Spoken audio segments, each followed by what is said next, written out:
you recall sentimental moments spent looking through old scrapbooks, reading old diaries, exploring a squeaky old trunk in a cobwebbed attic? Well, imagine if your attic held more than a century's worth of rich and colorful history, like the one at the Academy of Motion Picture Arts and Sciences. Now that would be something worth looking into. When most people hear the words Academy of Motion Pictures Arts and Sciences, they think of this statue, Oscar, and of the annual Academy Awards show. And while the awards show is undoubtedly the best known of all Academy activities, after all, it's seen by over 300 million people every year, most don't realize that the organization, located in Beverly Hills, operates year-round and is involved in a variety of other areas. Gene Allen is the Academy's new president, and he's following in the footsteps of a long line of devoted industry people. With this year's awards fast approaching, he offered to give me a look at the other side of the Academy, one which the movie-going public seldom sees. The main theater, named after film pioneer Samuel Goldwyn, seats 1,100 and features state-of-the-art projection and sound systems. Very proud of the theater, finest in the world. Within the Academy Library is a goldmine of motion picture history in books, rare movie posters, stills, and original programs from premieres of the past. Library facilities are open to Academy members and the general public 4 days a week.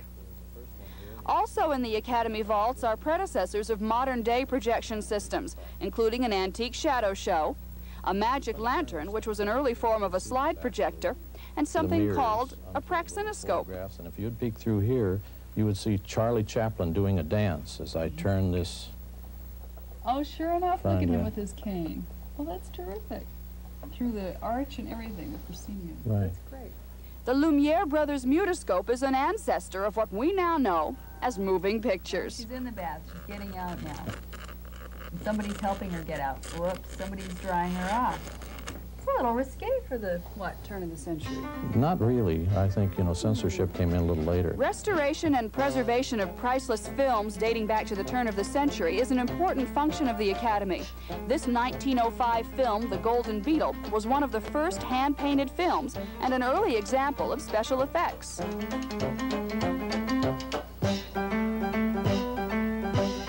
In charge of over 2,000 films in the Academy's film library is archivist Dan Woodruff. In our collection here, we have virtually everything from the first movie ever made to current films that have won Academy Awards. Ever wonder what the first motion picture looked like? I did. And this is a prize. This is called The Sneeze, a Thomas Edison picture, 1894. And it's the very first picture copyrighted in the United States.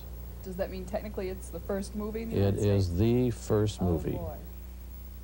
And this is the King of Jazz, which was interesting enough, Bing Crosby's first picture in 1930. Paul Whiteman was the leader of the band.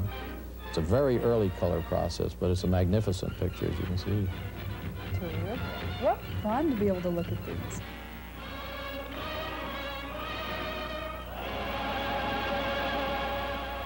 Organized in 1927, Academy members now number over 4,000. Membership is by invitation of the Board of Governors and is limited to those who have achieved distinction in the various arts of filmmaking. The first 4 months of every year are hectic for the Academy. Already, films are arriving for special screenings should they receive a nomination on February 16th, the date that Gene Allen will tell the world press which films are in contention for motion picture's highest honors. This year, Hollywood's biggest day falls on April 9th, and after that, it's back to business as usual. At least, that is, until next year. That's it. Let's call it a wrap. Okay.